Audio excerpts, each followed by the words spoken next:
जय हिंद। आप सभी का स्वागत है अपने यूट्यूब चैनल मैथ्स बर्नर में। आज हम करने जा रहे हैं क्लास 9th मैथमेटिक्स का कार्यपत्रक नंबर 7, वर्कशीट नंबर 7, जो कि है 19 जुलाई 2021 का। आज हम इसमें सीखने जो जा रहे हैं वो इक्वेशंस के बारे में, समीकरण के बारे में हम सीखेंगे कि कोई भी समीकरण में हम इसको कैसे सॉल्व कर सकते हैं। वैसे ही चैप्टर है क्लास 8th का, लेकिन ये हमें थोड़ा सा पीछे का समझाने की शायद कोशिश करवाना चाहते हैं, तो कोई बात नहीं, इसको समझते हैं ज़रा क्या चीज़ है। तो यहाँ ये मेरा है सोशल मीडिया अकाउंट। यहाँ से आप टेलीग्राम, इंस्टाग्राम, यूट्यूब और फेसबुक से हमेशा जुड़ सकते हैं। ठीक है, यहाँ भी आपको नोटिफिकेशन मेरी वीडियोस की मिलती रहेंगी और यहाँ पे मैं टाइम टू टाइम क्वेश्चंस भी पूछता रहता हूँ, उसमें डालता रहता हूँ। ठीक है, तो आप यहाँ से भी जुड़ सकते हैं वैसे। तो आज का वीडियो हम लोग अभी स्टार्ट करते हैं।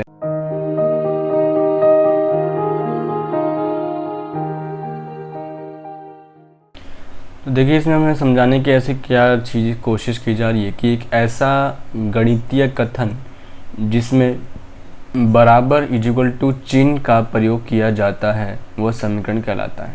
मतलब कि जहाँ पर भी ये इक्वल टू का साइन या कह लो कि ये बराबर का साइन अगर हमें शो कर रहा है तो एक समीकरण कहलाता है।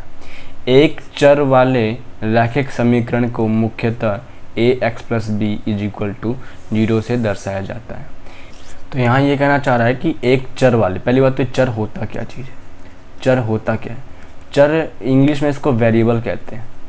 ठीक है, तो इनकी ये ऐसी वैल्यूज़ जिसको हम बार बार चेंज कर सकते हैं, लेकिन ये एक ही उस समीकरण में या उस इक्वेशन में हम लोग लेकिन एक ही सिर्फ यूज़ करें। जैसे कि हमने सिर्फ x + 2 = 0 हमने इक्वेशन सॉल्व किया, तो यहाँ पे सिर्फ एक x सिर्फ एक ही है। तो ये क्या चीज़ है, एक चर वाला समीकरण हमारे पास ये दिख रहा है। ठीक है, और रैखिक समीकरण वो चीज़ होता है जिसकी पावर हाईएस्ट पावर 1 हो। हाईएस्ट पावर को हम लोग घात कहते हैं। ठीक है, तो जिसका घात 1 हो उसको वो हो जाएगा रैखिक समीकरण। तो कैसे चलेगा, x के ऊपर जो भी हमारा चर संख्या है, चर के ऊपर जो मैक्सिमम पावर रखी जाएगी उस चीज़ को हम लोग घात कहते हैं। तो यहाँ पर क्योंकि कुछ नहीं है तो इसका मतलब 1 है, तो इस वजह से ये क्या कहला देगा, रैखिक समीकरण कहलाएगा चीज़। ठीक है, तो ये हमने देखा है कि समीकरण क्या होता है, चर क्या होता है और एक रैखिक समीकरण कैसे कहलाता है। ठीक है, अब देखिए जैसे कि उदाहरण देने की कोशिश कर रहा है ये 5x - 3 = 7। ये क्योंकि यहाँ पर मुझे इक्वल टू शो हो रहा है, इक्वल टू यहाँ मुझे मिल रहा है, इसका मतलब ऑब्वियस सी बात है कि एक समीकरण कहला रहा है। ये एक समीकरण तो मिल गया। ये सिर्फ पूरे इक्वेशन में सिर्फ एक ही x है और कोई मिसिंग टर्म नहीं है, पर जो मिसिंग टर्म है तो ये चर है। और इस चर के ऊपर जो पावर है कुछ नहीं है, इसका मतलब 1 है। इस पावर की वजह से, क्योंकि एक ही है, इस वजह से क्या कहलाएगा, रैखिक समीकरण ये कहलाएगा। ठीक है, इस वजह से रैखिक समीकरण ये कहलाएगा। ठीक है, तो ये चीज़ हमने देख ली यहाँ से। ठीक है, अब अगला नेक्स्ट है कि एक उदाहरण दे रखा है कि उदाहरण, यदि आपको लॉकडाउन में आपके द्वारा लगाए गए पौधों की संख्या 2 गुणों में 3 जोड़ने पर 9 प्राप्त होता है तो बताइए आपने कुल कितने पौधे लगाए। ठीक है, ये पूछ रहा है कि आपने कुछ पौधे लगाए, हमें नहीं पता कितने लगाए। ठीक है, तो ये बोला कि अगर उसका 2 गुना लगाता और 3 और जोड़ देता, उसका 2 गुना लगाने का और 3 और जोड़ देता तब मेरे पास 9 पौधे होते। तो सिंपल चीज़ इसको ऐसे समझ लेते हैं कि मैंने मान लिया कि x पौधे लगाए, हमने यहाँ लिख देंगे जैसे यहाँ लिख रखा है हल में कि माना लॉकडाउन के दौरान x पौधे लगाए गए। ठीक है, हमने मान लिया कि x पौधे लगाए। अब इक्वेशन में ऐसे बोल रहा है कि 2 गुना करने पर, 2 गुना हमने कर दिया, 2 गुना मतलब गुणा करना है, और 3 भी जोड़ना है। 3 जोड़ने पर उसको प्राप्त कितना हो रहा है, प्राप्त को हम इक्वल टू दिखाएंगे और 9 प्राप्त हो रहा है। ये चीज़ हमको यहाँ पे बताने की कोशिश की जा रही थी। हमने समीकरण बना लिया और रैखिक समीकरण इसलिए वजह से बन गया क्योंकि चर के ऊपर सिर्फ एक ही पावर है। ठीक है, ये चीज़ हमने सीख ली यहाँ से, इक्वेशन हमने कैसे बनाई है। ठीक है, अब हमें लेकिन सॉल्व कैसे करना है, इस हमने पौधे कितने लगाए थे या फिर कहो कि इस चर का हम वैल्यू कैसे निकाल सकते हैं वो समझते जरा। तो देखिए, क्योंकि जब भी चर प्लस या माइनस में हो तो पहले उस प्लस माइनस वाले टर्म को मुझे वहाँ से हटाना पड़ता है, उसको सॉल्व करना पड़ता है। तो कैसे होगा कि इधर एक तरफ ये प्लस में है, तो जब उल्टी साइड लेके जाएंगे दूसरी तरफ तो वो साइन उसका बदल जाएगा। तो 2x = 9 - 3, इसका मतलब 6 हो जाएगा। तो 2x इज इक्वल टू 6, तो x की वैल्यू 6/2 आंसर आ जाएगा 3। इसका मतलब कि हमने उस बच्चे ने वहाँ पर 3 पौधे लगाए थे। यहाँ से हमें ये चीज़ समझ में आ रही है, ठीक है। दूसरा है कि उदाहरण दूसरा दे रखा हमें कि क्या x - 3/x - 5 is equal to 3/4 एक चर वाली रैखिक समीकरण है या नहीं है। तो इसको समझ लेते हैं। क्वेश्चन दे रखा है, इसको हमें सॉल्व कर देखना पड़ेगा। क्वेश्चन नंबर है कि x - 3/x + 5 बराबर है 3/4। हमें ये चेक करना है कि एक चर वाला और रैखिक समीकरण है कि नहीं है। देखिए, इसको फाइनल आंसर हमें निकालना पड़ेगा। फाइनल आंसर में देखेंगे कि ये एक चर वाला रैखिक समीकरण बन पा रहा है कि नहीं बन पा रहा है। उसके लिए हमें क्या करना पड़ेगा, सिंपल सा है, इसको हम ऐसे क्रॉस मल्टीप्लिकेशन लोग इसको करा सकते हैं। तो जो 4 है वो पूरा x - 3 से मल्टीप्लाई हो जाएगा, बराबर का साइन आएगा, और जो 3 है वो x + 5 से मल्टीप्लाई हो जाएगा, ठीक है। अब इस प्रोसेस को हम लोग कैसे कर सकते हैं कि जो बाहर वाला जो नंबर है वो अंदर के हर एक नंबर से मल्टीप्लाई होगा, गुणा होगा। तो 4 को जब x से करेंगे तो 4x आ जाएगा, साइन माइनस का बीच में माइनस, और 4 × 12, 4 × 12 हो जाएगा। 3 को जब x से करेंगे तो 3x हो जाएगा, और 5 × 15 यहाँ पर बन के आ जाएगा। अब क्या करना है कि x को एक तरफ कर देना, विदाउट x वाले को एक तरफ करना है हमें। तो 4x 3x को जब उठा के उधर से लेके आऊँगा तो -3x हो जाएगा, साइन चेंज हो जाएगा। इज इक्वल टू 15 वहाँ पहले से ही पड़ा हुआ है, माइनस को उठा के दूसरी तरफ पटकूँगा मैं तो इधर माइनस में जाके प्लस हो जाएगा। 4x - 3x गया तो सिर्फ ओनली x रह जाएगा, इज इक्वल टू 27 आंसर आ जाएगा। देखिए यहाँ से हमें क्या मिल रहा है, x की वैल्यू 27। अगर मैं इसका इक्वेशन बनाने की कोशिश करूँ तो x - 27 इज इक्वल टू 0। देखिए, क्योंकि एक चर वाला है और रैखिक समीकरण भी है क्योंकि इसकी पावर 1 है, इसका मतलब कि हाँ ये एक चर वाला रैखिक समीकरण बना रहा था। ये चीज़ हमें यहाँ से समझ में आ गई, ठीक है। क्वेश्चन दे रखे हैं, कुछ स्वयं प्रयास करें कि निम्न समीकरण को हल करके पता लगाए कि एक चर वाले रैखिक समीकरण है या नहीं है। यही क्वेश्चन हमें दोबारा से दी गया है। तो सबसे पहला क्वेश्चन हम कर लेते हैं ज़रा। सबसे पहला हमें क्वेश्चन दे रखा है कि m - 5/m + 7 बराबर है 3/2 के। ये हमें सबसे पहला क्वेश्चन हमें दे रखा है। वही काम करेंगे जो हमने अभी भी सीखा, क्रॉस मल्टीप्लिकेशन सबसे पहला काम। तो 2 ब्रैकेट में m - 5 बराबर होगा 3 ब्रैकेट में m + 7। सॉल्व करेंगे इसको, 2m - 10 is equal to 3m + 21, ठीक है। एक तरफ भेज देंगे दोनों को हम लोग, एक तरफ सिंपल, तो 2m - 3m बराबर हो जाएगा 21, पहले से ही पड़ा हुआ है, 10 को उठा के उधर से लेके आऊँगा तो प्लस का 21 बन जाएगा। यहाँ से अपने पास -m इज इक्वल टू 31, और m की वैल्यू आ जाएगी अपने पास माइनस का 31। इस तरीके से हम इस पहले क्वेश्चन को हम लोग यहाँ से कर सकते थे। अच्छा, हमने समीकरण तो बताया नहीं, समीकरण हमें क्या मिल रहा है यहाँ से, m + 31 इज इक्वल टू 0। तो यहाँ से हाँ ये एक रैखिक समीकरण बना रहा है, ठीक है। इस तरीके से हम इसको समझ सकते हैं, कर सकते हैं। अगला क्वेश्चन जरा चेक करते हैं। नेक्स्ट क्वेश्चन में दे रखा है, सेकंड क्वेश्चन है कि 2y - 5/y + 8 बराबर है 4/2। इसको ज़रा सॉल्व करते हैं, कैसे हो जाएगा। तो देखिए यहाँ भी वही काम, क्रॉस मल्टीप्लिकेशन कर देंगे तो 2y - 5 बराबर है 4y + 8 के। तो ये हो जाएगा 4y - 10 बराबर 4y + 32। अब देखिए 4y - 4y is equal to 32 + 10। देखो 4y कट गया, पूरा का पूरा आंसर 0 हो गया। 0 इज इक्वल टू 32 + 10। तो यहाँ देखिए अपने पास पहली बात तो चर संख्या ही नहीं आ रही, और चर संख्या नहीं है तो समीकरण कहाँ से बनेगा फिर ये, तो इसका आंसर यहाँ से नहीं आ जाएगा, सिंपल चीज़ नहीं हो जाएगा, ठीक है। इस तरीके से हमने सेकंड क्वेश्चन किया। अब थर्ड क्वेश्चन करते हैं इसका। थर्ड क्वेश्चन के लिए हम लोग यहाँ से एक बार थोड़ा सा बाउंड्री बना लेते हैं, जगह ले लेते हैं। थर्ड क्वेश्चन में दे रखा है कि p plus 5 upon p minus 7, p plus 5 upon p minus 7 बराबर है p अपॉन 3 के, p अपॉन 3 के। ठीक है, क्रॉस मल्टीप्लिकेशन कर देते हैं जो जो हमने सीखा है अभी। 3p प्लस 5 बराबर p माइनस 7, मल्टीप्लाई कर देंगे 3p plus 15 is equal to, अब देखिए यहाँ पे 2 2 4 आ गए, p गुना p तो p स्क्वायर बन जाएगा, 2p नहीं बनेगा। बहुत बच्चे यहाँ पे गलत करते हैं, इसको 2p लिख देते हैं। ठीक है, तो जब भी गुना होगा तो पावर हमेशा ये जो नंबर होते हैं वो ऊपर पहुँच जाता है, माइनस 7p। ठीक है, यहाँ से देखिए इसको सॉल्व कर देंगे अगर मैं, तो 15 is equal to p square minus 7p minus 3p। ठीक है, तो 0 is equal to p square minus 10p minus 15।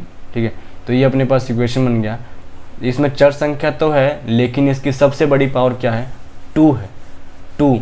तो ये एक, और रैखिक समीकरण पूछा था हमसे, रैखिक समीकरण हमारे पास घात क्या आनी चाहिए, सिर्फ एक ही आनी चाहिए थी, तो इस वजह से रैखिक समीकरण नहीं बना रहा है।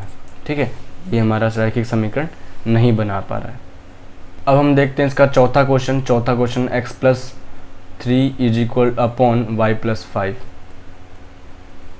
चौथा क्वेश्चन हमें दे रखा है x plus 3 upon y plus 5 बराबर में हमें दे रखा है 2x अपॉन वाई। ये हमें इक्वेशन हमें यहाँ पे दी गई है। इसको सॉल्व करते हैं। देखिए यहाँ से हमें सिंपल सी बात ये नज़र आ रही है कि यहाँ पे 2 चर हैं, मतलब इसकी ऐसी वैल्यू जिसको हम बार बार डाल सकते हैं, चेंज कर सकते हैं। तो x और y यहाँ पे 2 चर मिल गए। तो पहली बात तो ये एक चर वाला तो है ही नहीं, सिंपल सी बात है। यहाँ से हमें वो चीज़ तो मिलेगी नहीं, यहाँ से हम सिंपल कह सकते हैं कि नहीं है। लेकिन अगर उसमें सॉल्व करके दिखाना है तो कैसे दिखाएंगे, मल्टीप्लाई कर देते हैं x प्लस 3 और ब्रैकेट के बाहर y is equal to 2x और y प्लस 5। सॉल्व कर देते हैं 2x और y, तो xy plus 3y is equal to 2xy plus 10x। ठीक है, एक्स वाई को एक तरफ भेज, सबको मैं एक तरफ भेज देता हूँ एक बार। तो x y minus plus 3y minus 2xy minus 10x बराबर का साइन 0। ठीक है, अब देखिए यहाँ पे हमें 2 वैल्यूज़ मिल रही हैं और हमारे पास जो वैल्यू वो जो आ रही है, क्या कहते हैं उसको, घात जो कहते हैं हम, पावर जो कह सकते हैं हम लोग। ठीक है, वो हमारे पास 2 आ रहा है। कैसे समझ सकते हैं, देखिए x के ऊपर कुछ नहीं है तो 1, y के ऊपर कुछ नहीं है तो 1। यहाँ पे पावर क्या हो जाती है, एडअप करके हम देखते हैं इसको हमेशा। जब वेरिएबल अलग हो, मतलब जो चर है वो अलग अलग हो, तो हम लोग उनकी पावर को एडअप कर लेते हैं, हमें वो चीज़ उसकी घात मिलेगी। तो यहाँ से हमें इसकी घात 2 मिल रही है, इस वजह से हम लोग कह सकते हैं कि ये भी नहीं बना पा रहा है। ठीक है, ये इस तरीके से हम उसको समझ सकते हैं पूरा। इसके आगे हमें कुछ क्वेश्चन और दे रखे हैं कि उदाहरण है, आपके चौकोर मास का परिमाप 53 मीटर है, यदि उसकी चौड़ाई 9/2 सेंटीमीटर है तो उसकी लंबाई ज्ञात कीजिए। सिंपल सा क्वेश्चन में दे रखा है कि ये कुछ, मान लीजिए कि इधर हम देख लेते हैं, ये हमारे पास मास दे रखा है, परिमाप होता है उसके चारों तरफ का जो लंबाई है उसको जोड़ देंगे अगर, तो क्योंकि ये जो मास्क होता है ये एक चौकोर है, चौकोर का मतलब यहाँ पे हम कह सकते हैं आयत के शेप में है। ठीक है, रेक्टेंगल को हम हिंदी में आयत कहते हैं। तो इसका परिमाप का जो फॉर्मूला बनता है, आयत का जो परिमाप का फॉर्मूला बनता है 2 गुणा L प्लस बी, मतलब लंबाई प्लस चौड़ाई, ये होता है परिमाप का फॉर्मूला। ठीक है, तो हमें यहाँ से परिमाप हमें दे रखा है, परिमाप 53 सेंटीमीटर का, तो परिमाप में हम लग देते हैं 53 सेंटीमीटर। और इसकी जो चौड़ाई है 9/2, तो 9/2 इसकी चौड़ाई दे रखी है। इसको क्या सॉल्व करना है, सबसे पहले ही समझ लेते हैं कि 9 और 2 को हम कर देंगे गुणा। ठीक है, 9 और 2 को हम कर देंगे गुणा, जो भी आंसर आता है उसमें फिर 1 को हम लोग उसमें कर देते हैं प्लस, जोड़ देते हैं। तो 9 दूनी 18 और 1 को जोड़ देंगे तो 19/2 यहाँ से हमें आंसर मिल जाएगा। तो ये चौड़ाई की वैल्यू आ रही है अपने पास, लंबाई हमें ज्ञात करना है। तो 2 गुणा लंबाई को हम नहीं पता तो लंबाई को ऐसे छोड़ देंगे, और चौड़ाई हमें दे रखा है कितना 19/2। ये हमने यहाँ से सॉल्व कर लिया। अभी हमें L की वैल्यू हमें निकालनी है, लेकिन ठीक है कैसे निकलेगी वो समझ देख लीजिए। तो पहले इसको मल्टीप्लाई कर देते हैं, ठीक है। मल्टीप्लाई करेंगे तो 2L प्लस 2 गुणा 19/2 इज इक्वल टू 53। आंसर यहाँ से हमें मिल रहा है। 2 से 2 कट हो गया तो 2L is equal to 53 minus 19, यहाँ से हमें मिल जाएगा 34, ठीक है 34 मिल जाएगा। तो L की वैल्यू आ जाएगी 34/2, तो ये आ जाएगा 17 सेंटीमीटर। मतलब हम जो मास बना रहे हैं वो 17 सेंटीमीटर की चौड़ाई ले रखा है, ठीक है। तो ये हमने उदाहरण समझ लिए सारे के सारे। देखिए इसी तरह हमारे पास कुछ और क्वेश्चन दे रखे कि निम्न समीकरणों के लिए कथन या स्टेटमेंट बनाइए और अपने दोस्तों के साथ साझा कीजिए। अब मतलब चीटिंग करने की बात कर रहा है, सिंपल ये करवाने की। तो सबसे पहला क्वेश्चन में दे रखा है कि x-5 बराबर 0। इसका हमें स्टेटमेंट लिखना है। स्टेटमेंट हम लोग क्या लिख सकते हैं इसका कि x में 5 को घटा दे। x में लिख सकते हैं x में 5 को घटाने पर 0 प्राप्त होता है, 0 प्राप्त होता है। ये हमारा सबसे पहला स्टेटमेंट यहाँ से हम लोग लिख सकते हैं। इस तरह अगर दूसरे की बात करें, हमें पास इसमें दे रखा है कि x + 7 = 40। तो यहाँ पे क्या लिख सकते हैं, x में 7 जोड़ने पर 40 प्राप्त होता है। सिंपल सा चीज़ है कि x में 7 जोड़ने पर 40 प्राप्त होता है, ठीक है। तीसरा देखते हैं। तीसरा में दे रखा है 2m + 3 = 56। इस क्वेश्चन को, इस वाले हम लोग वेरिएबल को हम लोग कैसे लिख सकते हैं कि m का 2 गुना, ठीक है, m का 2 गुना उसमें 3 जोड़ने पर 56 प्राप्त होता है। m के 2 गुना में, m के 2 गुने, स्पेलिंग मेरी हिंदी में थोड़ी सी गलती हो सकती है, 2 गुने में 3 को जोड़ने पर 56 प्राप्त होता है। इस तरीके से हम कुछ भी स्टेटमेंट हम लोग बना सकते हैं, ठीक है। तो हमारे पास ये 3 स्टेटमेंट हो चुके हैं। चौथा स्टेटमेंट देखते हैं, y = 1/5x। चौथा स्टेटमेंट है y = 1/5x। इसको हम लोग इस तरह से लिख सकते हैं कि x का 5वां भाग, x का 5वां भाग y के बराबर है, y के बराबर है,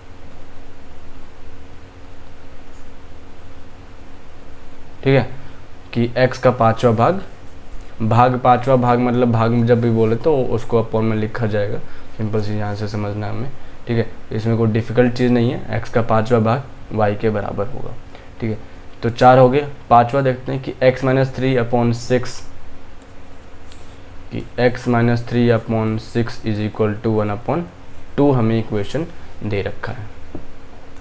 तो हमें इसको अगर देखना है तो इसको हम कह सकते हैं x में 3 घटाने के का 6वां भाग 1/2 के बराबर प्राप्त हो रहा है, ठीक है। कि x में 3 घटाने पर 6वां भाग 1/2 प्राप्त हो रहा है, ठीक है। यहाँ से हमें सिंपल थोड़ा बड़ा हो जाएगा लिखने की, इस वजह से लिखूंगा नहीं, समझ सकते हैं।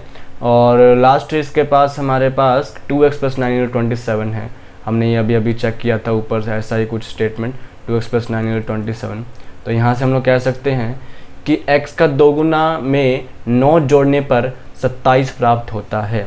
कि x के 2 गुने में 9 जोड़ने पर 27 प्राप्त होता है। इस तरीके से हम लोग इसका कथन हम लोग लिख सकते हैं पूरा। और हमने यहाँ समझ लिया कि किस तरीके से हम स्टेटमेंट्स को हम लोग यहाँ पे सॉल्व कर सकते हैं। और चर की वैल्यू, रैखिक समीकरण हमने सीखा, यहाँ पे समीकरण क्या होता है वो हमने सीख लिया यहाँ पे, ठीक है। तो अगर फिर भी आप कुछ दिक्कत हो तो आप कमेंट सेक्शन में बता सकते हैं। अगर आपको वीडियो कुछ अच्छी लगी हो तो उसके लिए लाइक कर दीजिएगा, और चैनल पे आप नए हो तो प्लीज़ सब्सक्राइब कर दीजिएगा। तो आज के लिए इतना ही, थैंक यू।